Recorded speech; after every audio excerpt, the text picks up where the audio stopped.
Welcome to another fascinating session of a masterclass this evening. It's me, your host, Visa Kabaka, the Rainmaker, and coming to you live from Cape Town, South Africa. And again, I trust you have had an awesome week so far.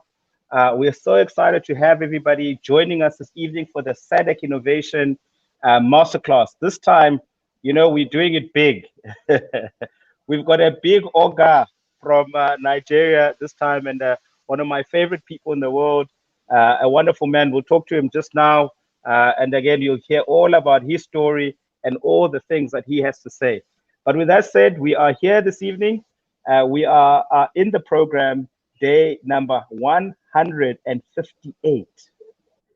158 of the SADC Innovation Challenge.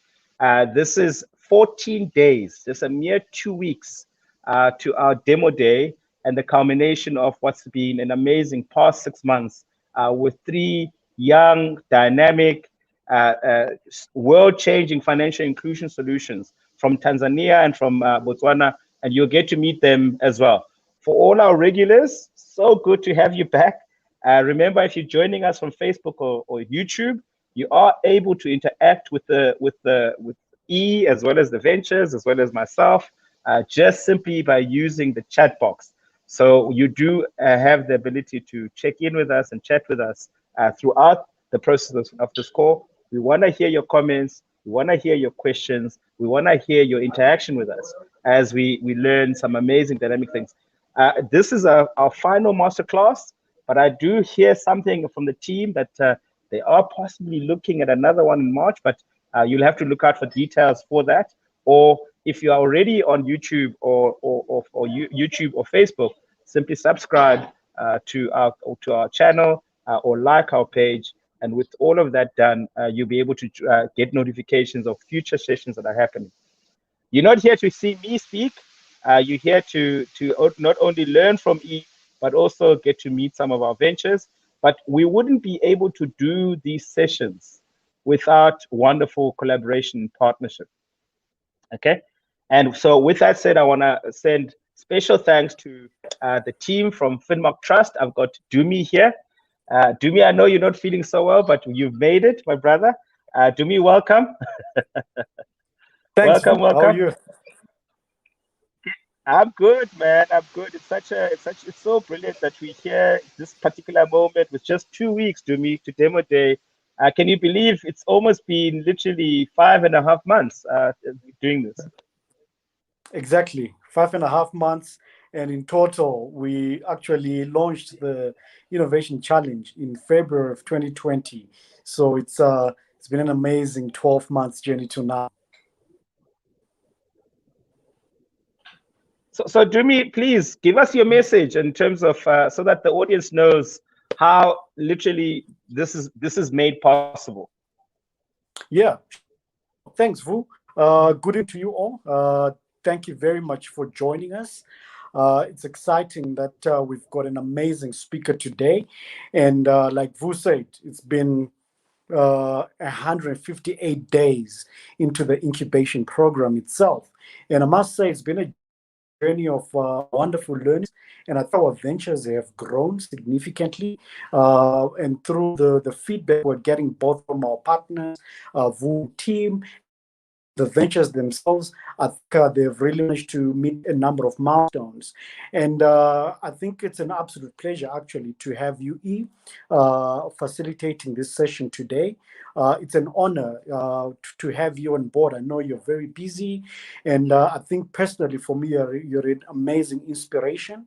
You've done great things across the continent. You've actually shown us through your hard work that it actually pays off to have that vision and also take it out there and to change people's lives. So I think really hearing from you today will be amazing, and it's going to be a change, especially from me listening to your TED Talks and hearing from you speaking to our ventures today. It will be absolutely amazing. So I think one of the key things that we would like to just share with everyone on the session today is that I think as Finmark Trust, one of the key things we're driving is making impact in the livelihoods of people across the SADC region. and beyond in Africa.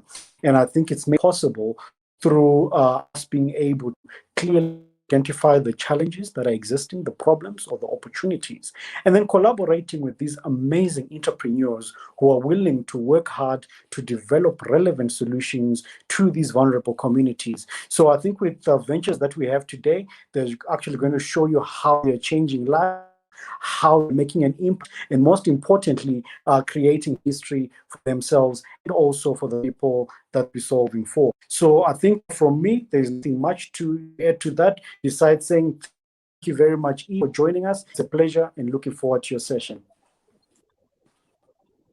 Dumi, thank you so much. Again, it's so exciting to be working with you guys. I know we've got plans to do so many amazing things even beyond this program. And again, we're looking forward to sharing the work that we've managed to do. So check out our demo day. We'll be live on the 25th of February.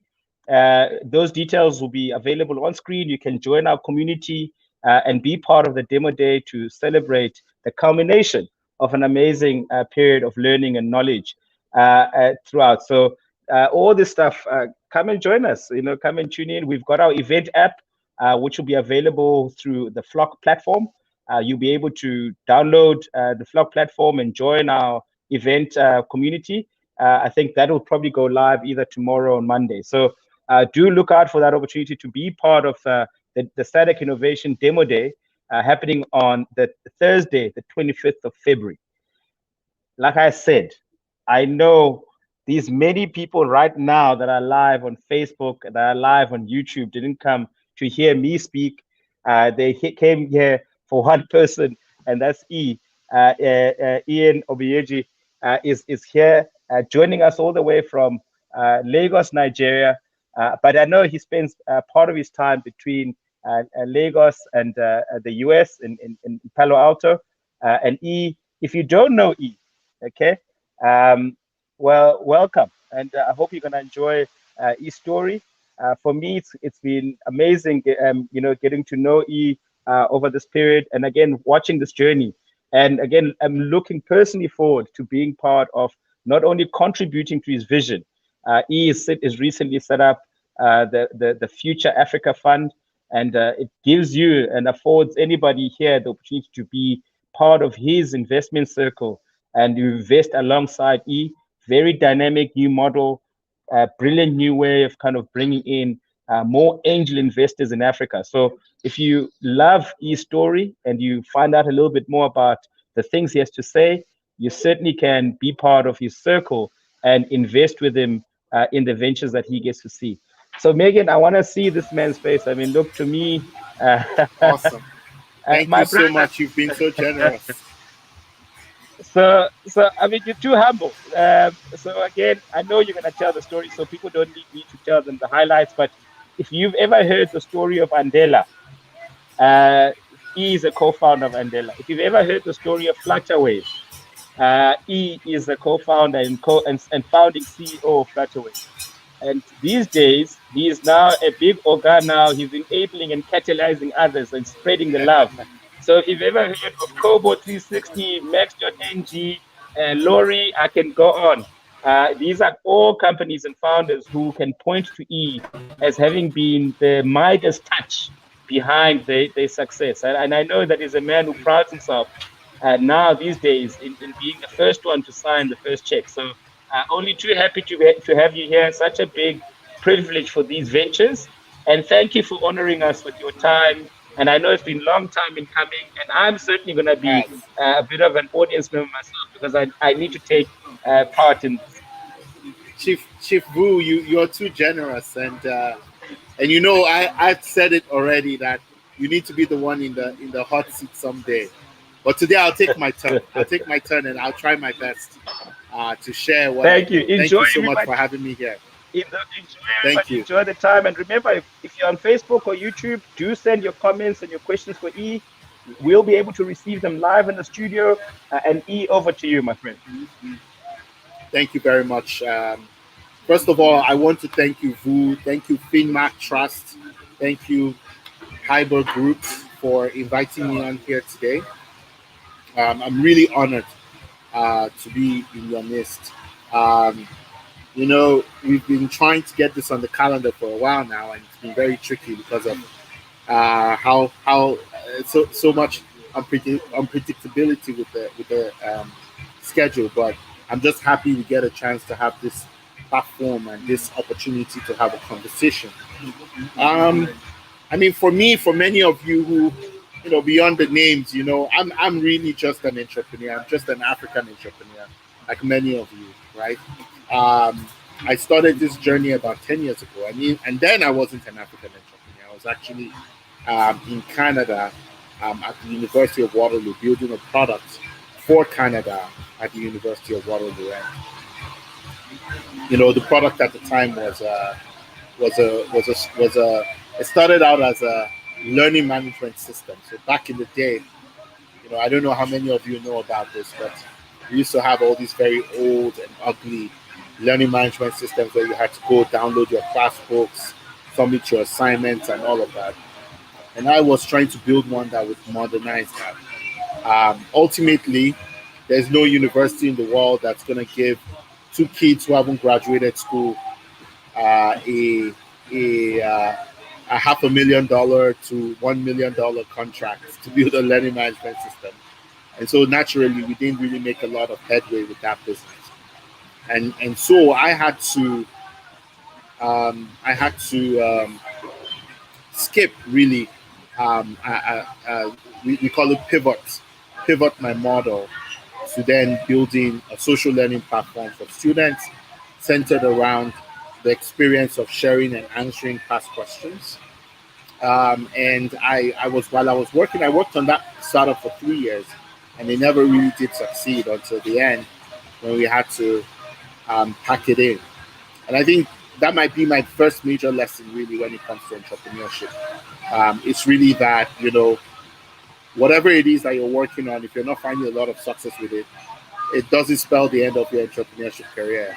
Because there are definitely moments in time when, you know, one might have thought that the fact that one couldn't succeed at the first try meant that the entrepreneurship career was over. But you see, entrepreneurship, unlike most other professions, is a repeat sport. And your failures actually make you more valuable. You know, I can't think of any other sport where the number of games you lose is an excellent predictor of the number of games you might win. But that's the way entrepreneurship works. And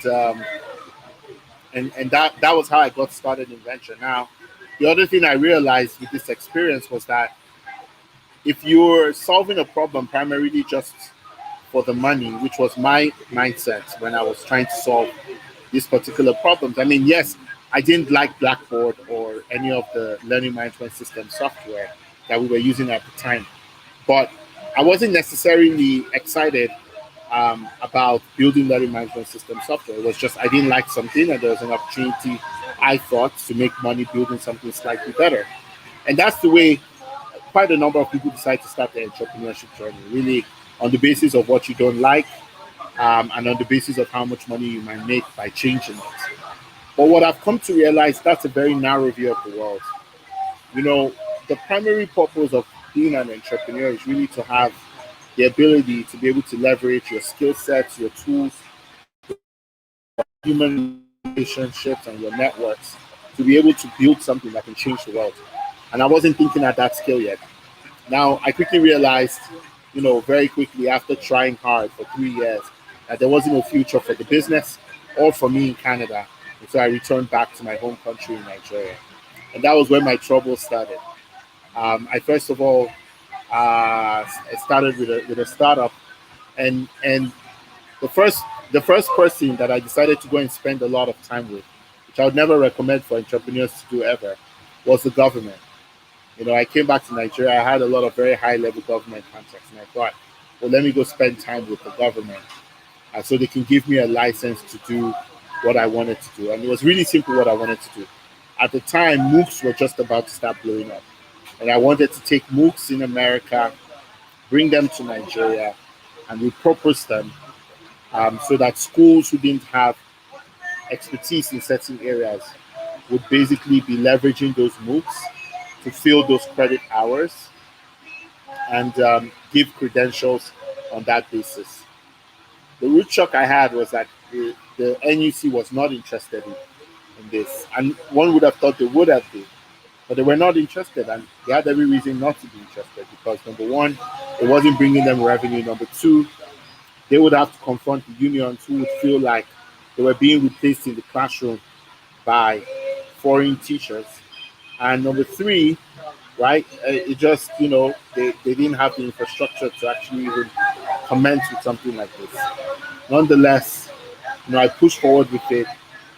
And again, learned a very painful lesson about pivoting, but this time properly applied, which is, at the end of the day, the first idea may not really work, but it's very critical to remember that you always have the freedom to change what your startup does. There's no law on earth that says that just because you started in this particular line or with this particular strategy with your startup, that you cannot change it. There is no law that says that. So rather than accept failure, I decided to pivot once again. And this time, I decided I was going to sell professional courses and MBA programs to young professionals. And I struck gold with banks. A lot of bank employees wanted to take their MBA in finance so they could be promoted. And many of them simply didn't have the finances to do so. So I partnered with a bank and provided them the finances. Nonetheless, it wasn't a very big market of people who were bankable enough to actually provide this expertise. And so what ended up happening was,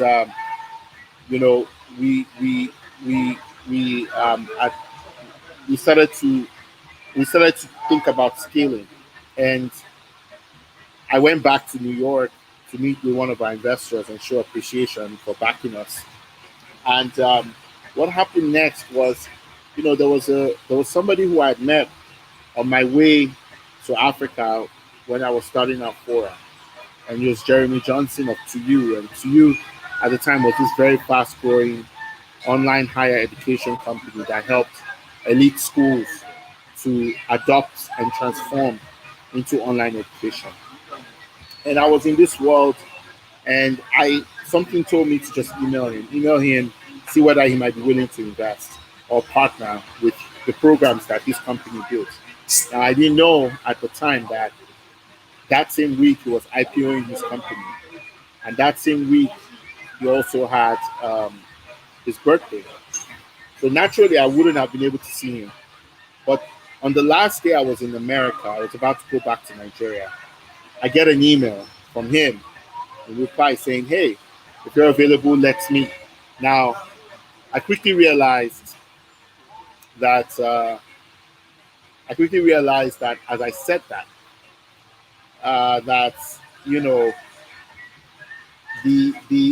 the flight I was supposed to take was actually delayed. Was actually gonna mean I missed the flight if I took that meeting.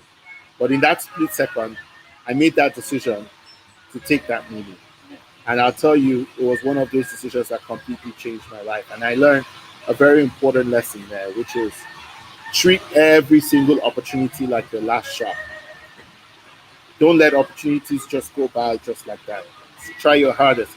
You might not always be able to make it through. If you treat every opportunity like your last shot, you're more likely to increase your odds of landing on a huge one. Now, we had our meeting, and the rest really is history. I joined the Andela team with my team.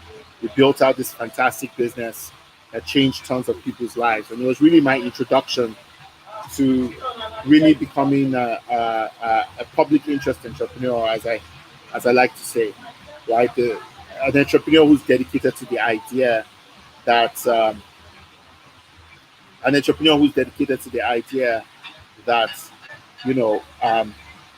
whatever you make, whatever you create, whatever you build has to have impact on people. I learned that at Andela, and I think that was one of my biggest lessons from that experience. We came in, we trained quite a number of young people, and we realized, that within a couple months they had started to pick up a very valuable skill, and within three years they're unrecognizable. I see Andela fellows all over the world, in London, in Amsterdam, in Dubai, all over the world representing.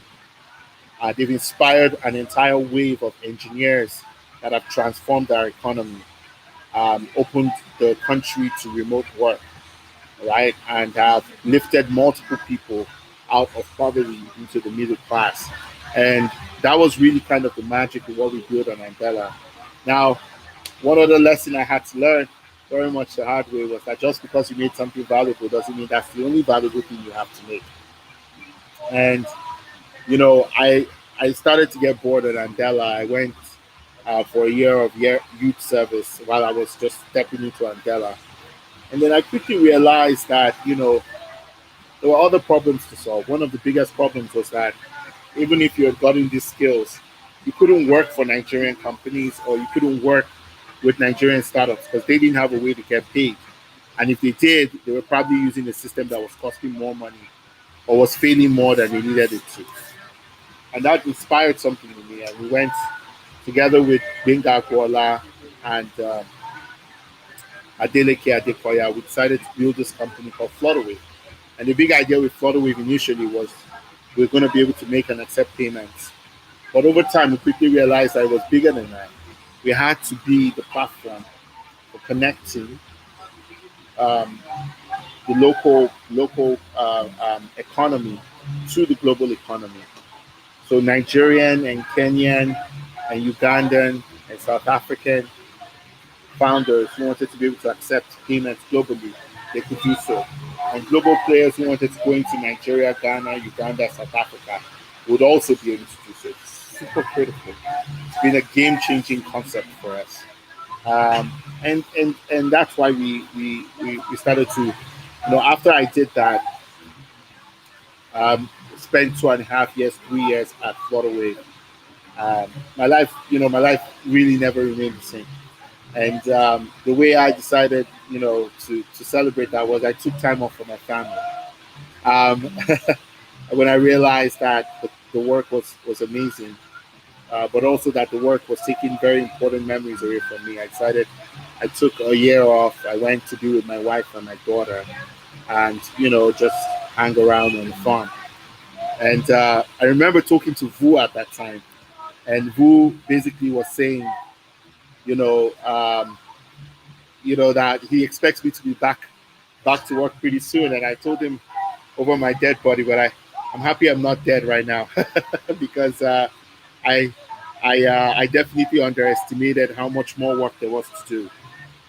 Anyway, in 2020, I came back to the continent and I realized that we've done an amazing job ourselves of building, but there was so much more else, much more that needed to be built, and it wasn't possible that I would be able to build everything if I wanted to have a family. So that basically spurred in me the general idea of starting to think about investing. And the way I thought about it was very different from the way most other investors think about it. See, the way the investing world works is that if I want to be a venture investor, I got to go on a roadshow for 2.5 years on my own dime and go beg all the big institutions to give me money. Now, it sounds like a good idea sometimes, but the problem with this model is that having invested in venture for 2.5 years, probably don't really understand how the innovation landscape works. And at the end of the day, I have a 3-year period to deploy that money I just spent 2.5 years raising. It's the most ridiculous thing. Now, what we decided to do was, look, what we care really about is building the future. And we want to support founders very much in the same position like I was at Andela and Flutterwave, who are trying to build the future. And so I decided that, I was going to build this institution called the Fund for Africa's Future, more colloquially known as Future Africa.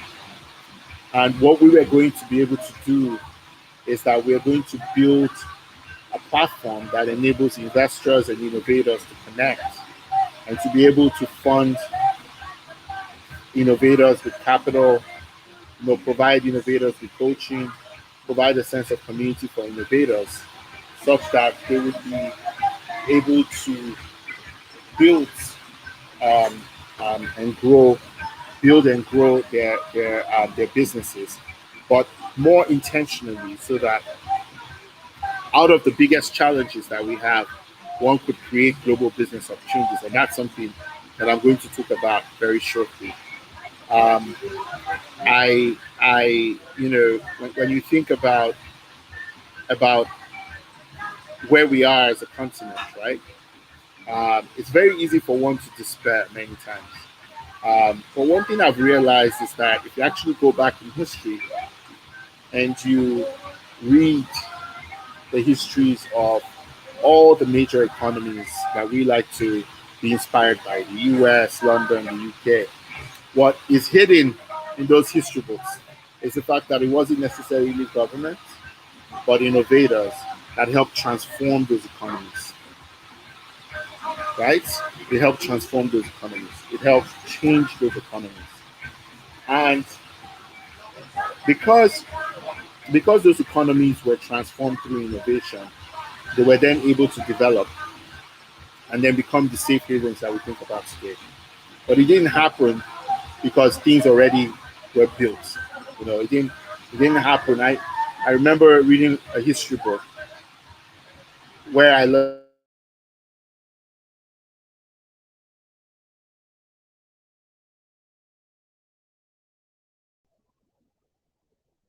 All right, I think we've had a slight disconnection from E over there.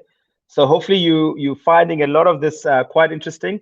I see your message and your comment there, Chinwe, that you're finding the session a lot quite inspiring. I'm glad that you're finding so. So again, if you're joining us on YouTube or Facebook, do make sure that you do send your comments and your chats, and we will take them into the studio. So do make sure that you communicate, and we'll get E right back. I'll just check now with Megan again if E is back with us. But we've just lost the connection, and hopefully we'll get E's connection right back. So what have you learned from E's story? I know that one of the things that I took away based on what he said is treat every opportunity as if it's the last chance. So again, remember to treat every opportunity as if this was the last chance.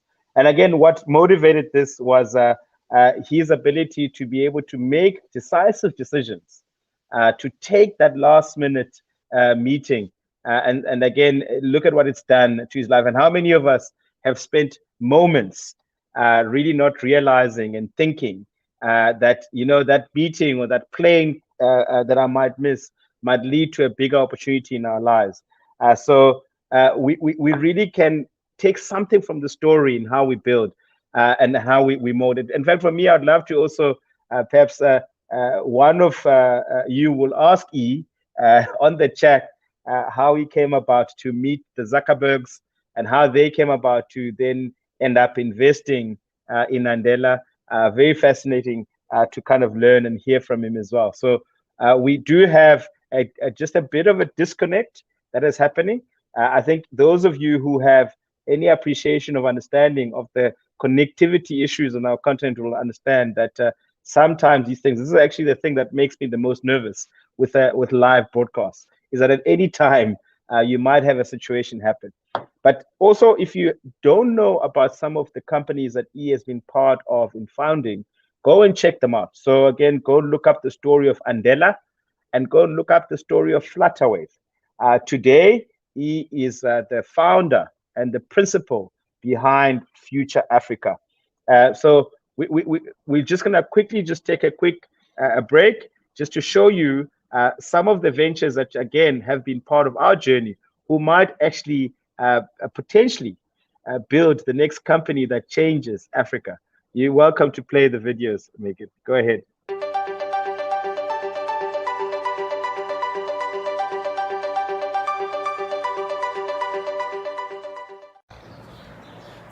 Is an agriculture and value chain development company for smallholder farmers to grow their economic footprint while also addressing food insecurity in Tanzania. At Fema Agri, we promote sustainable farming by structuring farmers in credible value chains for the purpose of linking them to credible markets through aggregating their selling power, while also facilitating financing for their production process. Our farmers get access to insurance by working with our platform and our company, get access to insurance, input services, financing, but also get access to credible markets for their production process.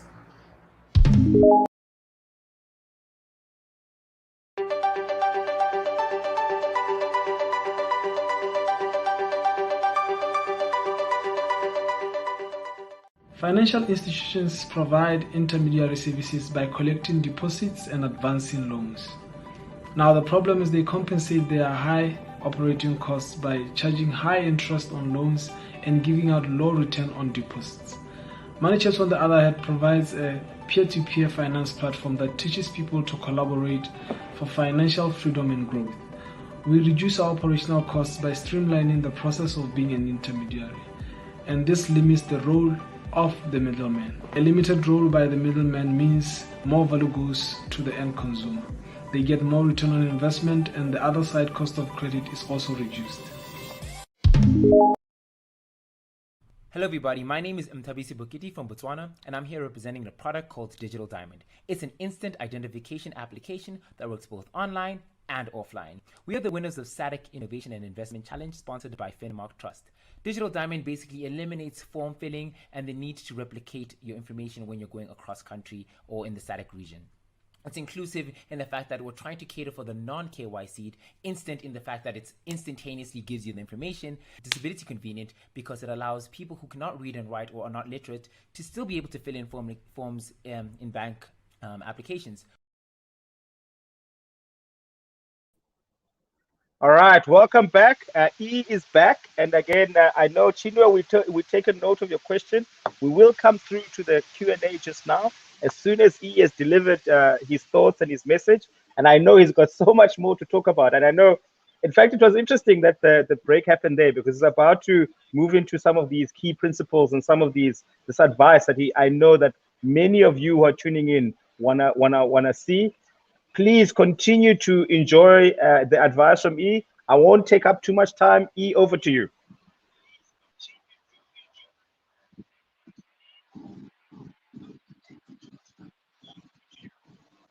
Thank you very much. And I apologize for the network. One of the challenges we have to turn to a global opportunity. But as I was saying, I'm just gonna pick up from where I was going. I was saying that one of the things that I've learned, on this journey, as we're thinking about turning our local challenges to global opportunities, that you see, we're in a very unique position in the world, right? And we got to consider that when we think about some of the opportunities that we have. We're considered a country with very poor infrastructure. We have countries with immense challenges. We have countries which have what we call wicked problems. So these are problems that are they're adaptive problems in the sense that they become even worse with less action. So a practical example would be education, right? Education on the continent, we have over 300 million out of school, 300 million kids out of school across the continent. And, as we continue to grow population as a continent, we have even more kids to put in school, joining the number of the kids that are already out of school. So when we talk about Africa, it's very hard for you to make a clear-eyed case for it in the international community. It's important that we understand that that's the realism of where we are as a continent.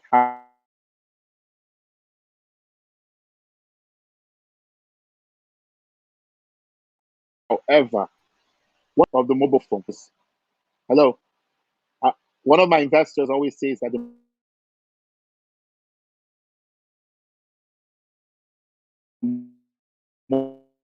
mobile phone is when he first told me about his story. He had worked with Mo Ibrahim on Celtel. He was an investor in Celtel. And he said that was their best performing investment of all time. And the reason why was because, you know, they met Mo Ibrahim at the time, a much younger person, who had come to them and given them this idea of having this network of masts fueled by generators and diesel, and that they were going to be able to build network masts, and they were going to be able to create cell service. And it didn't make sense because, you know, most investors passed on it because, you know, they expected that before you could get mobile service, you needed to have wired service, fixed line service. And the government was responsible for doing that because that was how it happened in the West. But as I keep reminding my friends, the reality is that in Africa, and actually in many other parts of the world, if you read history, the innovation always comes before the development. So you had cars invented before you had tarred roads, right? You had mobile service in Africa before you had anything. Well, you didn't even need fixed line anymore, but you didn't need state-run telecoms companies when you had fixed line connect, when you had a cell service. These are the many interesting opportunities that that have become part and parcel of the world today. And the beauty of this platform, this SADC innovation, is that the power that technology gives us to be able to leapfrog our challenges and then begin to become globally renowned there. I think about M-Pesa. With M-Pesa, you had a country where there were many people who didn't have access to banking services. They didn't have access to internet banking services or mobile banking services. And then this system comes and allows them to leapfrog over what would have been a traditionally evolving financial ecosystem, even above and beyond what obtains in the US. And that's really our story in Africa, is that our challenges make it a lot easier and make it a lot easier and better for us to be able to turn those challenges into opportunities. And my experience has been there are three things that are required oftentimes to be able to go into this process, right? The first thing we all know very well is capital. And this is why I'm in the business I'm in. At the end of the day, if you don't have the capital, even at the earlier stages, to be able to make these bets, it becomes impossible for you to do it. It becomes untenable for you to do it. And that's why it's really important how we think about capital on the continent, right? And this is something that I'm very passionate about. How do we help entrepreneurs get their first checks, and not just a grant check, you know, but a real check? Because again, to my point, it's not just about capital. The second thing is coaching. Entrepreneurs need coaching and mentorship to be able to leverage that capital properly, to be able to achieve their goals, get the right kind of traction that would enable them to scale and bring in more capital. It's extremely important.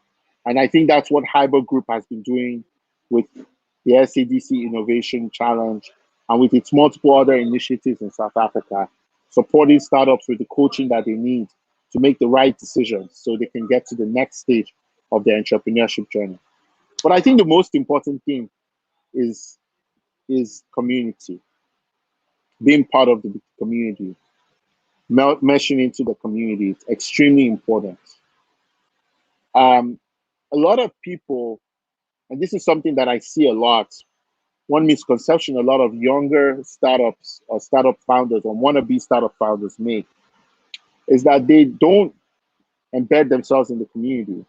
Many of them don't even take the time to contribute their services and work with other startups, make them stronger in order to also enable them to be able to have a path to capital. And I always say, you know, the shortcut, and the reason why perhaps I'm in the position I'm in today and a lot of very successful people in our industry are in the position they are today is because early on in their careers, they were part of a community. People were looking out for them. They looked out for people. They worked for people. They helped other people. And this is extremely important. You can't go on this journey of entrepreneurship by yourself. You have to work with people. You have to bring people together.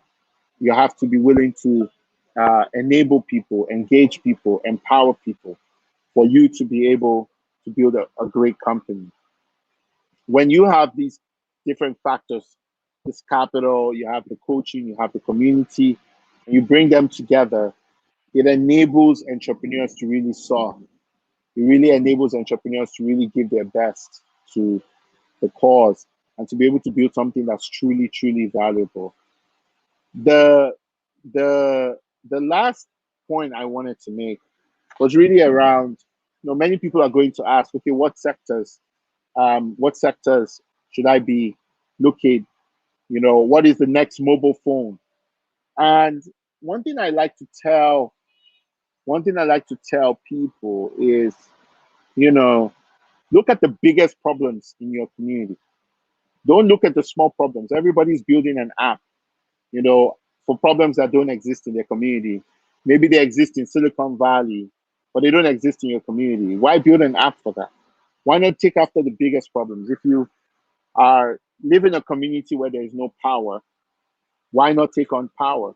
And there are many smart ways to take on power. Something as simple as providing information to people on how often there is power in your community can be incredibly powerful, because then it gives them the information they need to know.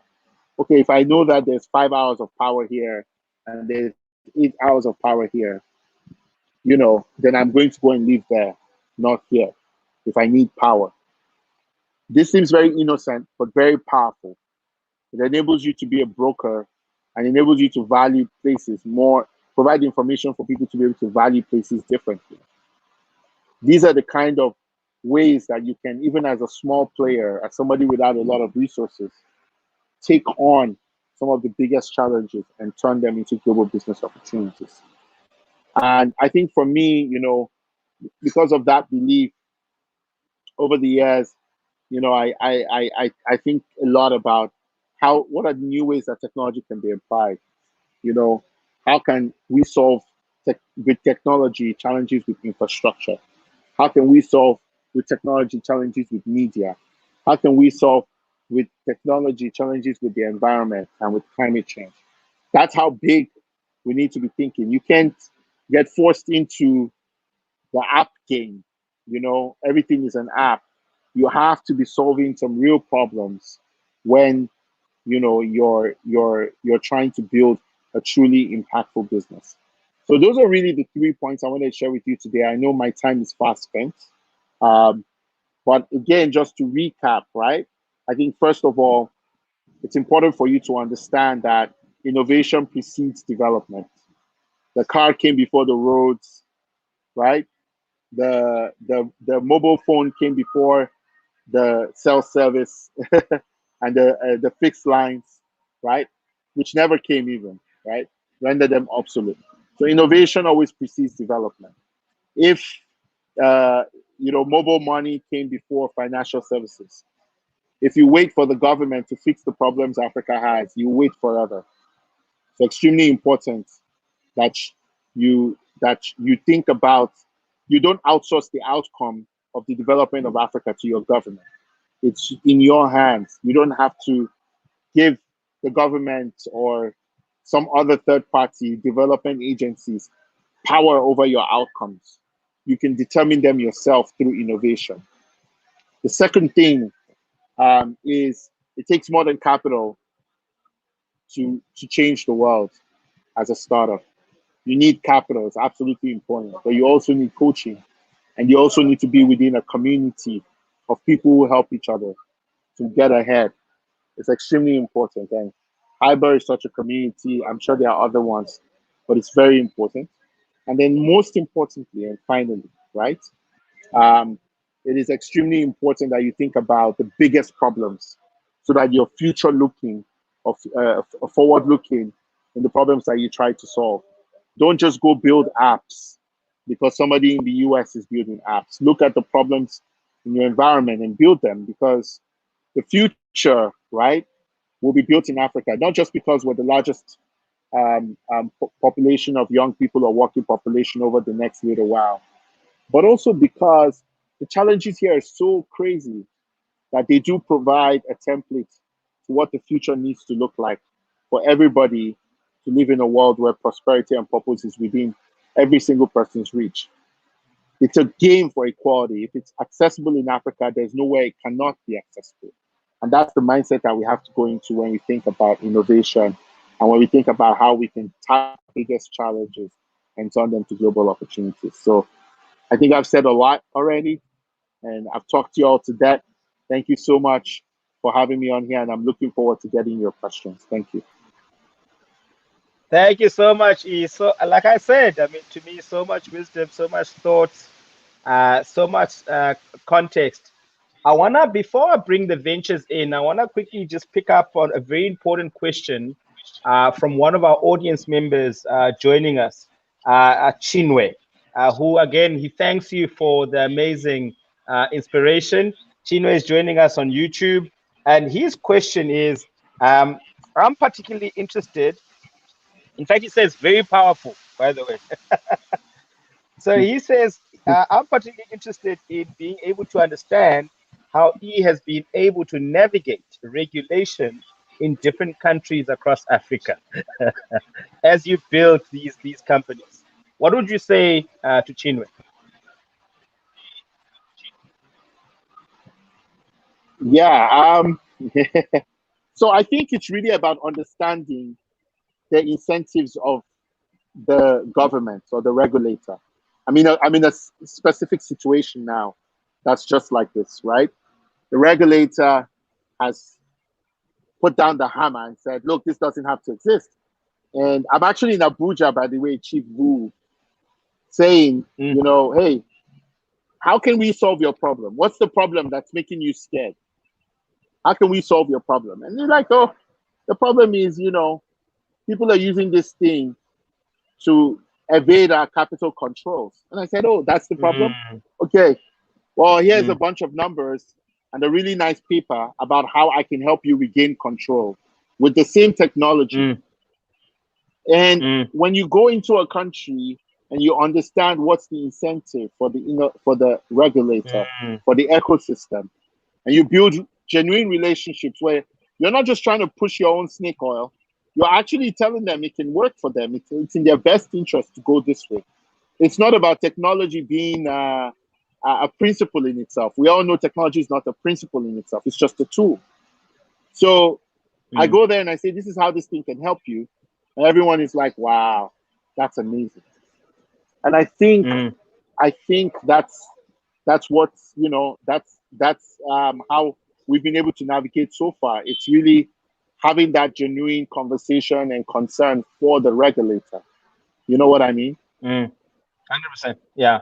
And I mean, I think this is music to the ears of anybody who's listening from Nigeria, and anyone who's not aware, who's listening in other parts of the continent.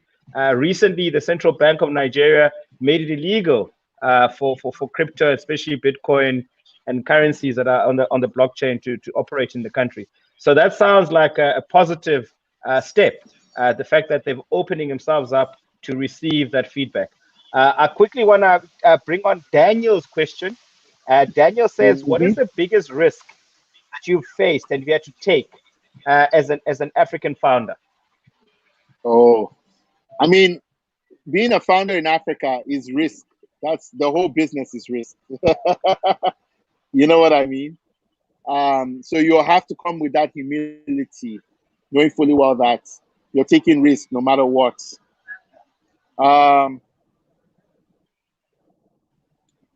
So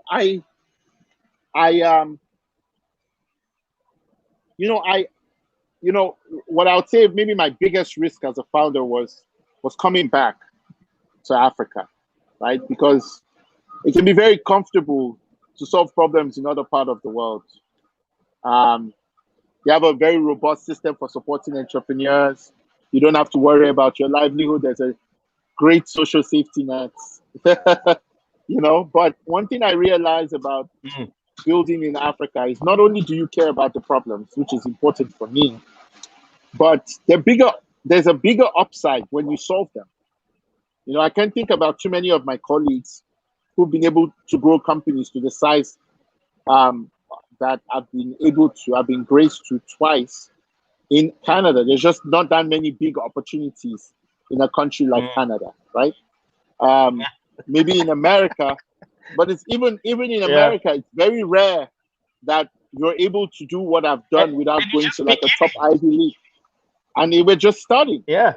So the biggest problems are here, the biggest opportunities are here.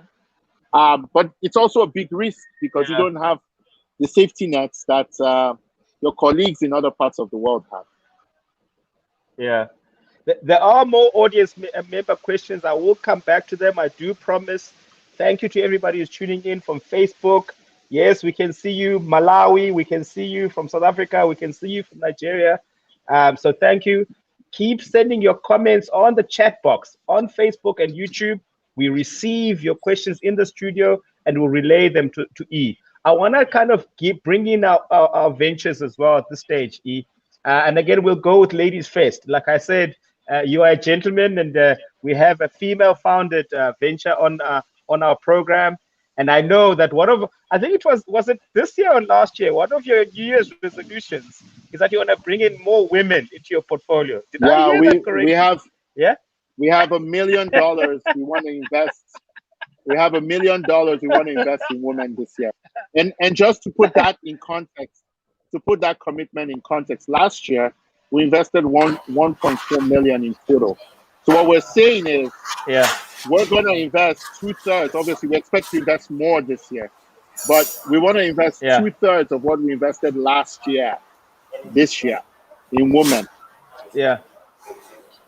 So Daniela, this is the best. I mean, this is not an airport like spoke about, but it might as well be an airport now, somewhere around the world. What I want to suggest that you do, Daniela, is that give you your 30-second elevator pitch, and then shoot with your question, and then we'll allow E the space to interact with you. Absolutely. Go ahead. For the audience watching, introducing Daniela, the co-founder of Pema-Agri, based out of Tanzania. So over to you, Daniela. Thank you very much, E. Thank you for your time, and I hope I'm one of the investees. So we are essentially an agri-tech platform, an agri-tech/fintech platform, and what we do is we help smallholder farmers access financing, and by linking them to institutional individual investors, but also helping them. But we also help them find markets. So what we realized in Tanzania, and this is an African problem really, that smallholder farmers face the brunt of ability to access financing. And simply because there's this perceived risk nature that these financial institutions are seeing that these guys are risky to invest in. So what we're doing is de-risking these smallholder farmers by structuring them into de-risked value chains, connecting them to actual markets. We don't believe if you're not able to sell your product that you're being financed, we don't believe you'll be able to sustain an investment into that farm. So we help by connecting them to credible markets. Then we're able to now provide financing. So what we've realized in our platform, we're able to also link them with financial institutions because the money is sitting somewhere to invest in these small farmers. There's a perceived risk around it. So by de-risking these farmers, we're able to give financial institutions and individual lenders, and institutional lenders and individual lenders an opportunity to access our portfolio of de-risked farmers that they can invest in. And these farmers, we have an assured market within these farmers because we're connecting them with credible premium high-end markets where they're able to sustain that investment. So coming back to what you've just described, which I think is quite enlightening for us, is how maybe you could shed a bit more light how you were able to, you talked about it a little bit, how you have navigated the regulatory issues that you were going with, but also how do you convince the institutional investors who they are very apprehensive in investing in this sector, but showing them that I'm giving your portfolio a de-risked ecosystem of smallholder farmers that you can invest in. How do you get them to also take the leap with you, even if the government and regulatory are not ready there to kind of meet you halfway and make this environment secure for them to approach? Yeah, that's a great question, and I think there's a lot to be innovated on around that value chain and how you productize the value that you're creating by working with these farmers and de-risking them for Yes. the right value chain. So I think the first place I would look if I were you is within the value chain. Um, the people who buy these products, rather than looking for an external source of capital, would they be interested in doing advanced purchases? Would they be interested in forwards? Is there a product that can be sold to them where they say, hey, if you commit to XYZ volumes over the next YYZ period of time, we can give you this. Or if you're willing to put down a deposit, that we can roll into some sort of collateral for a financing product from a private capital source, we can Yes. deliver this to you. Now, all of this requires you to be able to have an amazing risk modeling Yes. operation, Yeah. because, the reality is it might be priced slightly higher than if the government was willing to provide Yeah. a platform, or if the capital providers start by creating a product. In Nigeria, what I've seen people do, like in Tribe Greek, they use crowdfunding to get the financing to risk these value chains. And so Yes. these things are possible. So I'm glad you mentioned crowdfunding because that was the original model that we kind of started with. We were a crowdfunding platform that connects investors with farmers. However, the regulatory environment that we exist in, crowdfunding as a policy is yet to be, is something that is currently in the works. So the government is also, like you mentioned before, the government is not quite there yet. So we're opening up the platform to include institutional investors while we're developing and working with the regulators to really get them to understand the space, help them create these policies that they need to comfort them while we are proceeding to unlock more funding and more value chains to invest in. So I think it's a really good. Essentially, even our approach is we have to find secure market. Our off-takers do give those guarantees to our farmers that they will also be award forwards to them and advance a payment of their products. However, it's just a matter of now how do we channel more financing into these farmers so we can scale to more farmers and we can onboard more farmers and more value chains into our ecosystem, including the crowdfunding element, because we do see a liquidity in the market that is existing, and we just want to be able to channel those funds into the right individuals who have. Yeah. No, keep going, Daniela. Keep going. You were saying. No, and that's it. So how Okay. our model, yes, our model is very much an end to end. We make sure that we connect the farmer to the market and also structure financing for them by linking them to individual investors via the crowdfunding platform in our platform or institutional investors. So we're trying to unload it value chain by value chain and farmers by farmers. Absolutely. And it's a painstaking process. It's not going Exactly. to happen immediately, but you can start now, and very soon I'm sure you will see the results of it. We're seeing that right now, which is quite comforting. But exactly, so we're just looking, how do we scale this? How do we scale this beyond just Tanzania? Because the problem is not, we don't believe it's a Tanzanian problem. How do we onboard more value chains so that all the smallholder, not all, we can't attack all the smallholder farmers, but a chunk of them get access to the financing that otherwise they were not able to. Yeah. Have you thought about feeding your farmers into other value chains that have emerged to solve these types of problems? So we launched, and we're less than a year, and we launched in COVID in April. So we're literally COVID babies. So we've started with 2 value chains, and we're able to see rice value chain and poultry value chain. And we're able to see even with the rice value chain, we can even add farmers a poultry value chain in the off season. So we have an opportunity to really work, since we have the market secured by partnering up with off takers. We are able to now link these farmers and train them according to the value chain that is actually lucrative, that actually pays, that actually is we're able to finance. So it's really become a process of really looking into the value chain and what are the pain points, what are the gaps that we could fill so that that value chain can work smoothly. And so farmers, we can structure farmers in those value chains and now bring in institutional investors, individual investors, anyone investing in the community to really have a platform. We're an agriculture investment platform, as we would like to call ourselves. So we give portfolio of de-risked farmers that anyone interested in investing in that sector can tap into. Yeah, that sounds awesome. That sounds awesome. What's the next? What would you say the next? What would you say the next big milestone for you will be? Like, give me a sense of how many farmers you're working with and what the next big milestone will be for you. So right now we're working on 2 value chains. We're working the poultry and the rice value chain. We've been able to secure markets. So right now we have restaurants and hotels and retail outlets in Dar es Salaam that are currently buying our farmer produce. So we're able to finance them. Our next milestone right now is to increase, to bring in different insurance partners to be able to further de-risk those farmers so we can attract more of these institutional investors, but also to scale up the sales, to add more export contracts. So we're able to really assure them of the credible markets and really scale this to have more farmers in those ecosystems. So for us, it's a value chain game. Our products, as much as farmers are our clients, the product is the value chain. The more value chains we have, we can structure more farmers in those value chains. Fantastic. That's great. So Thank you. Daniela is pre-seed. She hasn't even raised seed, and she's run the gauntlet, having done some a little bit of grant here. So a lot of grant capital, grant elbow capital as well. So D, you know, it's an exciting journey for you.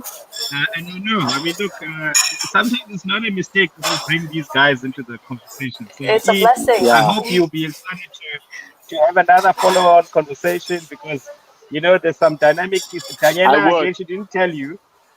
She's got a background in agricultural economics. So that was a previous life job. Yeah. And she's now applying a lot of that into building a business. It shows. Yeah. It shows. So absolutely, definitely, I would love to continue the conversation. Thank you very much. I look forward to it. Thank you. Thank you, Daniela. We're gonna keep this train going because we not only do we have a dynamic young female-founded startup in Tanzania, we have 2 from Botswana that we've also been working with. Dynamic young men, really kind of looking to grow their businesses, and the first of them that's gonna come through all the way from Gaborone is Mr. Mtabisi from a digital company called Digital Diamond. Welcome, Tabi. Welcome, hey, good to see hey you, guys, my brother. Thanks for having me on the show. Hey, E, honestly, fantastic. Your presentation was stunning. I just wanted to say that, like, really, your nuggets of wisdom were very, very fruitful. I was really, like, blown away by that. Yeah. You're welcome, so Tabi, you're gonna get your opportunity now to even yourself engage with E. So, but before you do that, for both E and for the benefit of the audience tuning in, tell us a little bit. Give us your 30-second elevator pitch of the solution that you're building to dynamically change Africa. That's called Digital Diamond. Go for it. Okay, so Digital Diamond is actually a unique take on financial identity. It's an aggregated system, and it's a rolling KYC model. So what we do is we generate a tokenized identity for an individual as they interact with various institutions. So, for example, you want to open up a bank account, or you want to get insurance, or you go to the medical offices. There are these forms that you always have to repetitively fill, which is generally your personal information, as well as other information, like your physical address, proof of address, and things like that. So what this does is it almost behaves like sign in with Google, but for real life. So when those forms populate, auto-populate, but now with various places. So now you'll be able to go to like South Africa, Namibia, Zambia, cross-country without necessarily having to carry all those documents physically because it has already been authorized and authenticated on the system. So you'll be able to like cross-reference. Yeah, so you'll be able to like cross-reference. And the great thing about this is you don't necessarily need to download the mobile app itself. Yeah, so a lot of the time, like the way we've been running it and piloting it is actually with non-smartphones, where once you put in your information, an SMS is sent to your cell phone number with your digital diamond ID. So now whenever you're going to different locations, you just mention that, and then it can source whatever information that's related to the institution you're interacting with. Because the way it works is the software, the data that's stored, it doesn't just give an institution everything. It gives it only what is required. The same way when you're signing with Google, it won't just populate all the forms with all the cache it has on you. So that's the same thing. And the great thing is it also puts power into the user. So you also get notified when the institution wants to get your KYC. Because currently the process is getting your certificate or your Umang certified. You have to go to the police. Umang is our ID. Going to the police station to get a stamp, to go all the way back. And then after that, go to your water utility and be like, is this the most updated? And some people are renting. So there's a lot of like miscellaneous information that can, the process is tedious just to update one person's KYC, and it becomes very costly for an institution. And we've managed to like really drop and bring that cost down. We're currently prototyping it with Stanbic Bank Botswana. And it was, so it's really great. In fact, a little bit of good news on a segue. I was also nominated as one of the youngest board members on the Stanbic board as well. This was after. It was after the the product. So it's not because of the product. It was just by chance, I guess. Destiny. Like you said, it's only God. And so I have some really important questions that I would love you to answer. One, I know Mark Zuckerberg invested in your company. I wanted to know how that interaction happened. Like, how did you meet him? Was it like a cold call? Was it an email? How did you get that conversation going? Or was it just like scouting investments in Africa? And then the second question, actually the three. Oh, you can hit it and then I'll just ask the rest afterwards. No problem. No problems.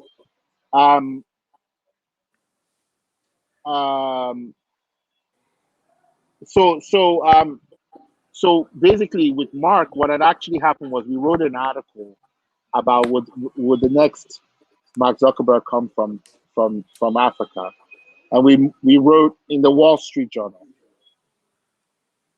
Smart. And he read it, and he was enamored by it, and then we went to see him. I actually didn't go. My CEO, my co-founder went, and built a relationship. But I did meet his investment manager, who runs his fund. She's an amazing lady. Her name is Vivian Wu. Amazing lady. And and that's how we met. I met him in Nigeria when he came to Nigeria though, but I didn't meet him before then. But again, it turns out that verbalizing how you can innovate to the same level as the greats does inspire them to want to back whatever is next. They don't just think about you as a threat. It's like, look, we're gonna make the next Mark Zuckerberg, and he's gonna be from Africa, and we're gonna do it by training him on how to code. Yeah. So that's really how it happened. Wow. If you have his WhatsApp number, you can always send it this way. I won't share it. Well, I don't know that he's that accessible, and I don't have his WhatsApp number, to be very honest. So there you go. No, but I'd say, ultimately, if you build something that's extremely valuable,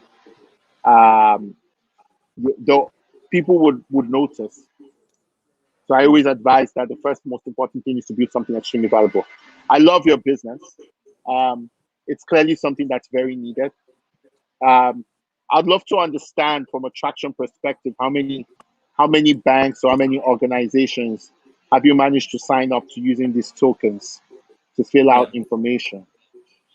Okay, so just like Daniela, the previous pitch, we are COVID babies. So we're also just under a year in terms of operation. So it's like right now we're on the pilot stage. Litseho is a micro lending business. They also reached out to us because we had won their pitch competition that was hosted at the Botswana Innovation Hub. So it's Litseho Group, they're piloting it with Stanbic Bank. What we've done, we've currently gotten about over 1,000 users. Most of them actually tend to be older ladies, older women, which is very interesting. Yes. Because I think they just don't like papers. They don't like forms. It's annoying. Yeah. So it's like more of a cell phone number kind of thing to remember. And they seem to be loving it. So it's post-revenue in the sense that we're not charging for the service right now. It's purely just traction, debugging, testing the market, letting it scale from there. And then from that, the business model was to charge like API calls, the standard like $5, depending on what the cost saving was. The cost saving on the banks currently, they're spending about 30 pula, which is $3 roughly. 30 pula per person per month. This is just one institution, so like that it populates and aggregates. This is without, we're not including the cost. So the business model is you charge the institution or you charge the user?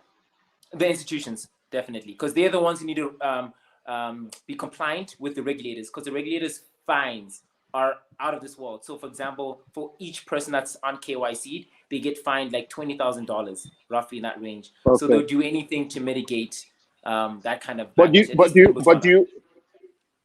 you think? So if I was building your business, I'll be honest. For the first, obviously, to be free for the consumer, but that's fine. But what I would do is, I would make it free to put the token on my phone. You know what I mean? Mm-hmm. But for every ping after they sign up, you have to pay. Because don't forget, they don't have the information and they can't store it. Mm. Okay. That's an interesting take. Yeah, no, definitely. Definitely. But you wanna reduce the barriers to traction, right? Like I expect every bank to basically just, in fact, if I were you, I would go as far as printing the forms with this on it. You know what I mean? And anyway, we can get into all of that. I'm short of time, but I'm excited about what you're building. So as much as I was excited about what's the Tanzanian lady's name? Daniela. So we'll definitely connect. I think it's an interesting business. Again, my only advice to you would be definitely on your team, you want a privacy expert on your board of advisors. You want to show that you're taking privacy extremely seriously. If you get hacked, the business is over. Yep. Certainly. We spend many hours talking about this. Many hours talking about this. But yeah, the next young person who's doing dynamic things, also in Gaborone in Botswana, is Thabiso. This young man is an accountant. He's pushing. He's burning the candles on both ends, but he's equally building. He's a CA. But he's again another pre-seed. In fact, when he joined the program, he was he was just a concept, and FMT saw fit that his idea needed to be given an opportunity. But Thabiso, over to you, my brother. Please tell E a little bit more about your story, about your 30-second elevator pitch around what you're doing at Money Chaps. Thanks, Vu. Hi, E. It's a pleasure being on the same platform with you. As a venture founder, these are the kind of opportunities that we always look forward to. And I also like the fact that even after all this success, you still honor God. So it's good, yeah. All right. Thank you. I really appreciate it. Yeah. So as Vu said, my name is Thabiso Mabaka, the CEO and founder of Money Chaps, which is an online peer-to-peer finance platform based in Botswana. So our platform directly links people looking for a loan with those that have money to lend. So it reduces the role of an intermediary in the provision of credit. So it's people lending people. Our goal is to streamline the process of being a middleman between borrowers and lenders so that more value goes to the end consumers by reducing the cost of credit and increasing return on investment.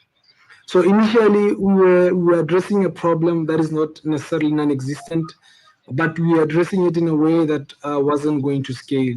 We were developing a financial education and empowerment solution. And our selling point was convenience and efficiency. Then we realized that people are not interested in services people are only interested in services that have a potential of transforming their lives. In Africa, you can't necessarily sell convenience and efficiency, you know, because here people are struggling with the basics. You know, just now you're struggling with connection. So these are the kind of the immediate needs that people have. So that's how we came up with a peer-to-peer lending platform, where our selling point now is different. It's cheaper credit and high return on investments. These are solutions that have the potential of transforming people's lives, helping people to achieve financial freedom and growth. So yeah, Botswana market is very unique, let alone Africa. Like I said, here people's challenges are centered around survival, trying to make a living. So I do agree with you that our solutions should be tailored to local people's needs. Yeah. Okay. So yeah, but I want to ask you this. Sometimes as an innovator, you also look at the trend. You are also looking for that first mover advantage by developing solutions that are ahead of the market, just so you can assume that position of being the first to do something in your country. So, I mean, what do you think about that idea? We don't want to be doing things that people don't understand or are way beyond the current status quo or beyond the market at this particular point. But we also want to be, you know, thinking about the future. Yeah. I mean, so I want to understand the question. What's the question? So the question is, what do you think about the idea that even if something is not necessarily an immediate need in your local market, you can still develop it with the belief that in the future, it will, looking at the trend, that it will be applicable to your market in the future. So I think you have to ask yourself, you know, why is something not an immediate need for people in my community today? So I'll give you a practical example, right? When I started as an entrepreneur, right, I realized that, you know, I was angel investing pretty shortly.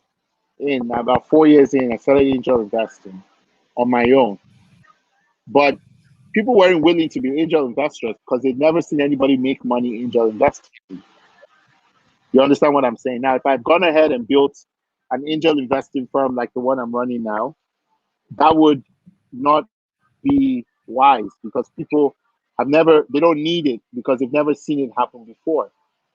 Now, I went and I raised capital from outside of my country, and I was able to return that capital several times over.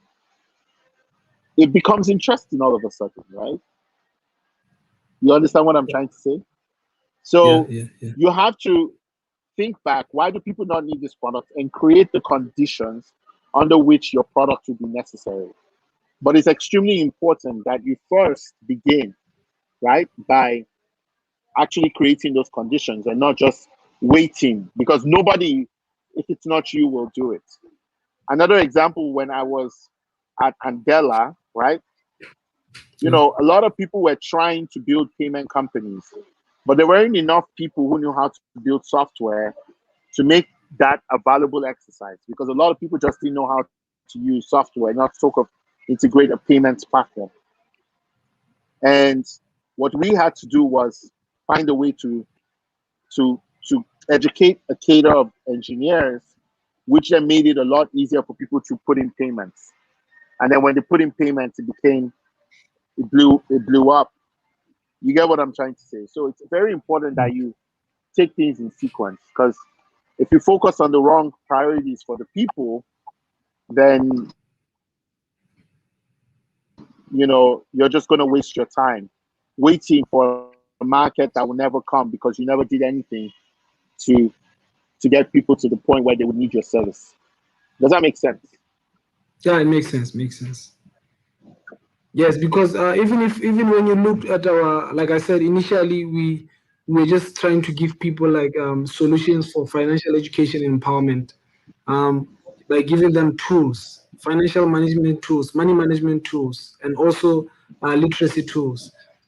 This our selling point was convenience and efficiency, being able to manage all your finances from one platform. But when you started doing focus group discussions, engaging with clients, then we realized that those are there, but there are other needs that supersedes all these other convenience and efficiency needs. So for us to now reach these clients, we need to give them something that they really need before we can now start selling the efficiency and the convenience part. Okay, I have one last question. Yeah. Yeah.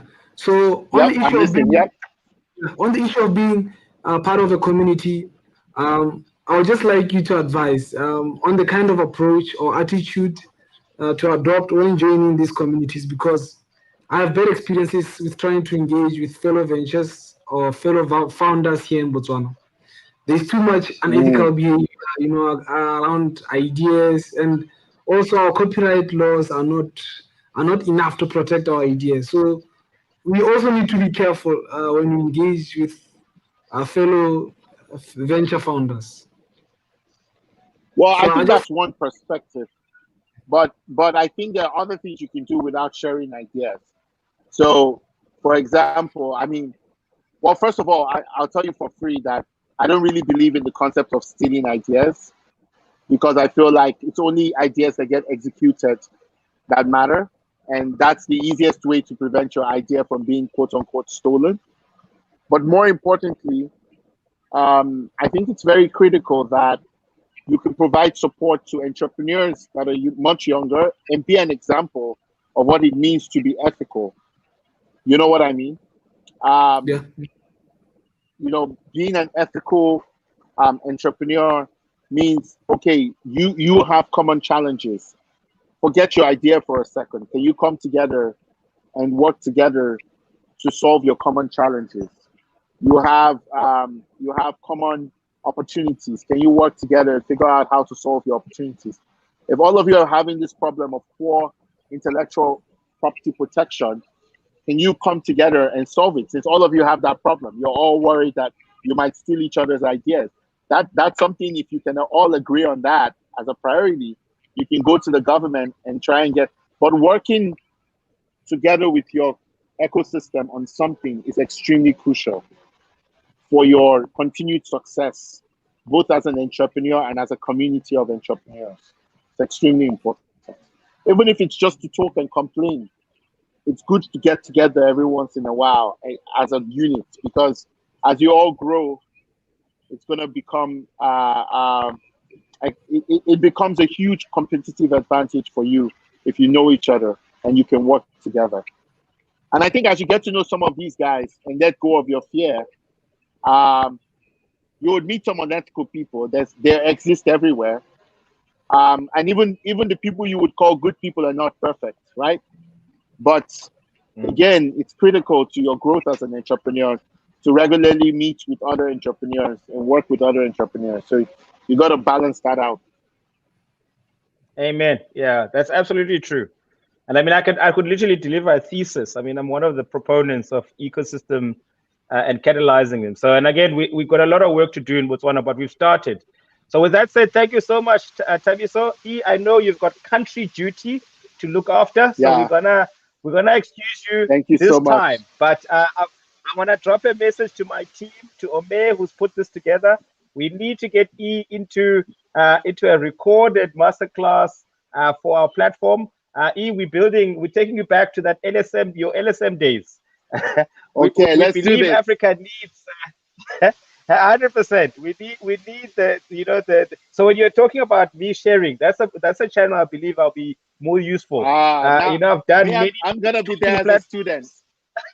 I'm gonna be there as a student. Then a student and a lecturer. You can do both. You and I both can do both.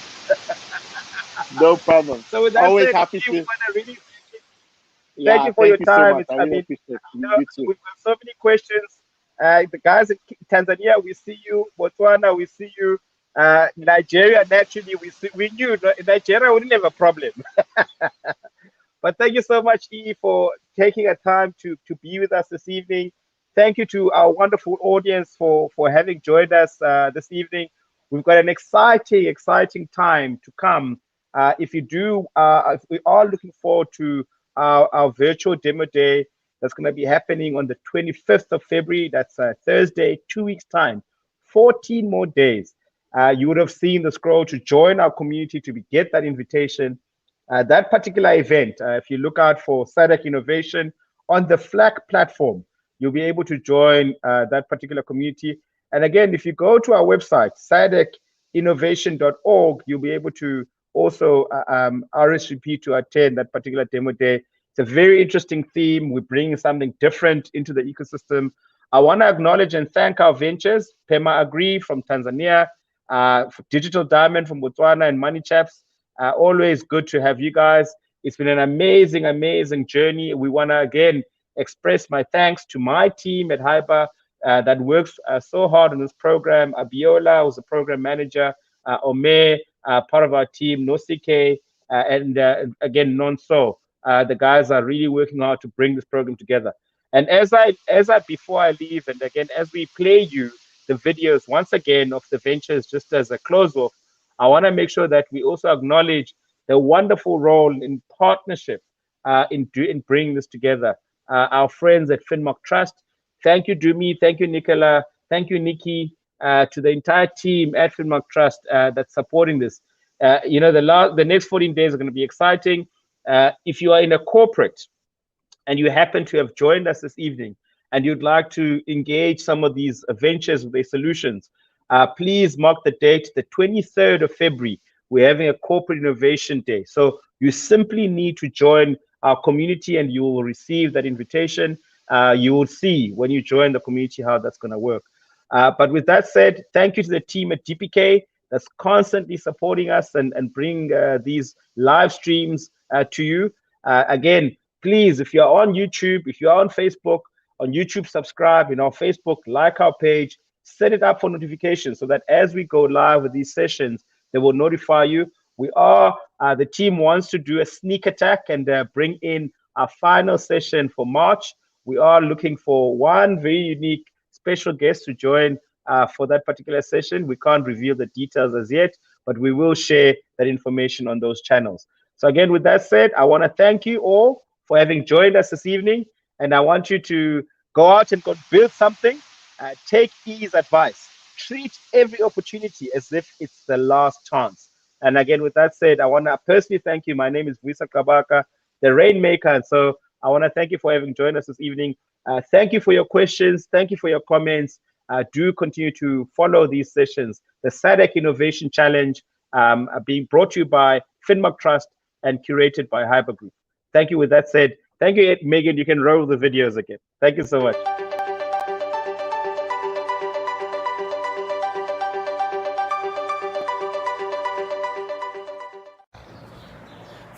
Is an agriculture and value chain development company for smallholder farmers to grow their economic footprint while also addressing food insecurity in Tanzania.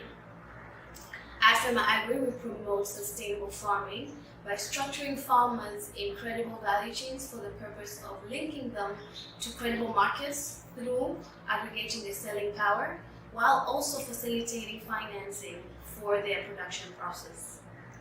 Our farmers get access to insurance by working with our platform, and our company get access to insurance, input services, financing, but also get access to credible markets for their production process.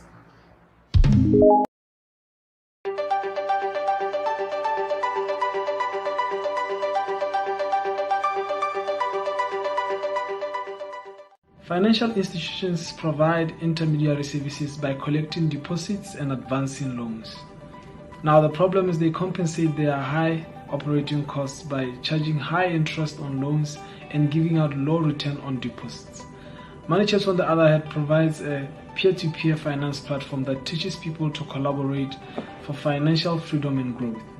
We reduce our operational costs by streamlining the process of being an intermediary, and this limits the role of the middleman. A limited role by the middleman means more value goes to the end consumer. They get more return on investment, and the other side cost of credit is also reduced.